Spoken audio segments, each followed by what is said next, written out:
আর মাত্র একদিন পরেই আসছে অতি উত্তম। তার হাইপ কেমন এটা নিয়ে থাকবে আলোচনা। হ্যালো বন্ধুরা, আমি Sudip and welcome to filmy tech. দেখুন, এই সিনেমাটা যেটা আসতে চলেছে সেখানে উত্তম কুমার বাবুকে বলা হচ্ছে বহুদিন পর বড় পর্দায় ফিরিয়ে আনা হচ্ছে। গিমিকগুলো আছে অবশ্যই, বাট একটা কথা মানতে হবে যে সিনেমাটার পিছনে পরিশ্রম আছে। বাট এই পরিশ্রমের যে প্রমোশন করা হচ্ছে সেটা আদতে আমাদের দেশে কতটা প্রাসঙ্গিক সেটা নিয়েও কথা বলতে হবে। যেটা আমাদের দেশে সব থেকে বেশি এসেন্সিয়াল, শুধুমাত্র আমাদের দেশ নয়, যে কোনো মানুষের জন্য, এই যে খাবার, সেটা যারা আমাদের কাছে পৌঁছে দেয় কৃষক, তাদের যেখানে বা যে দেশে ভ্যালু করা হয় না, যেখানে এত এত কৃষক মারা যায় এবং তাদের পরিশ্রমের কথা আমরা প্রত্যেকে জানি, সেই সময়ে দাঁড়িয়ে, সেই দেশে দাঁড়িয়ে এসি রুমে বসে কতগুলো সিনেমা থেকে কতগুলো কোলাজ কেটেছি, এটা যদি পরিশ্রম করা হয় তাহলে এটা বিলাসিতা।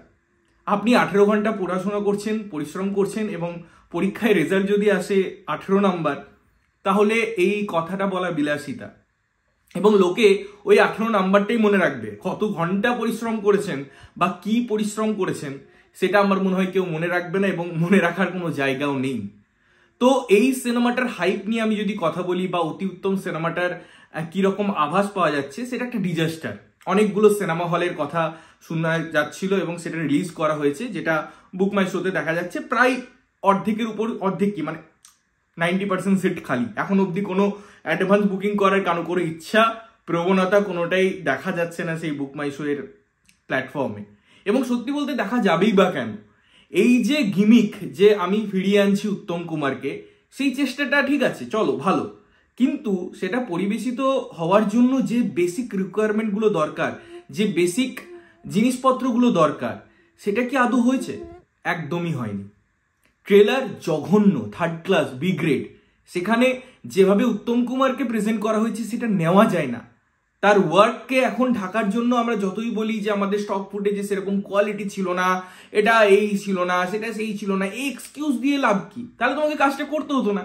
তোমাকে যদি পোস্ট প্রোডাকশন বা যখন লোকে রিজেক্ট করা শুরু করেছে তখন সেটা ঢাকার জন্য এত নানাবিধ প্রকারে মিথ্যা গেমিক ক্রিয়েট করা বা ওটা মেনটেন করার জন্য চেষ্টা করে যেতে হয়, তাহলে পরে বেটার ছিল কাজটা না করার। এবং সৃজিত মুখার্জির কাজের যে অধঃপতন ঘটেছে সেটা তো আমরা বিগত কয়েক বছর ধরে দেখছি।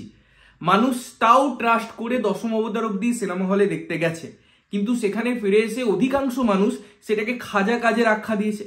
তাই সৃজিত মুখার্জির কাজের উপর আর ভরসা নেই। এবারে সৃজিত মুখার্জি তো এখন আর একটা স্টার ডিরেক্টর নয়।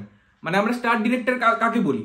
এখনকার দিনে বলিউড, সাউথ, এগুলোতে স্টার ডিরেক্টর আছে। বাংলায় সেই অর্থে সুকল্ড স্টার ডিরেক্টর আছে কে? কেউই নেই।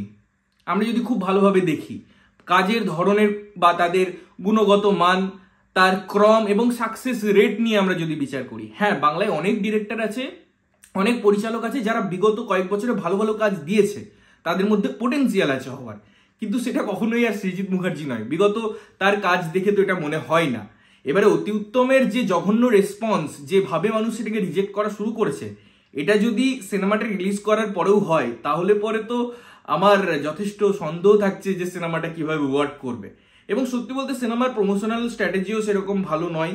এবং আমরা যদি দেখেছি ক্যামেলিয়ার বিগত কয়েক বছর ধরে তাদের যেরকম প্রোডাকশন স্টাইল হয় বা তাদের যেরকম প্রমোশন স্টাইল হয়, সেগুলো কিন্তু খুব একটা ভালো হয় না। তার জন্য সেই সিনেমাগুলো দেখবেন সোকল্ড বিশাল বড় বড় কিছু অ্যাচিভমেন্ট করে নিয়েছে, মাইলস্টোন পেরিয়ে গেছে, এরকম হয় না। বাট এক্ষেত্রে যদি তারা ভেবেছে দুটো ফ্যাক্টর কাজ করাবে, উত্তম কুমার বাবুর একটা ইমোশনাল দিক বাঙালিকে সুশুরি দিয়ে, বা সৃজিত মুখার্জির নাম এনকেসমেন্ট করে, যেটা নেই। মানে সৃজিত মুখার্জির আর কোনো ভ্যালু তো সেই অর্থে মানুষের কাছে নেই। তার বিগত সিনেমা দারুণ, কিন্তু এখনকার সময়ে তো সেই জিনিসটা নেই।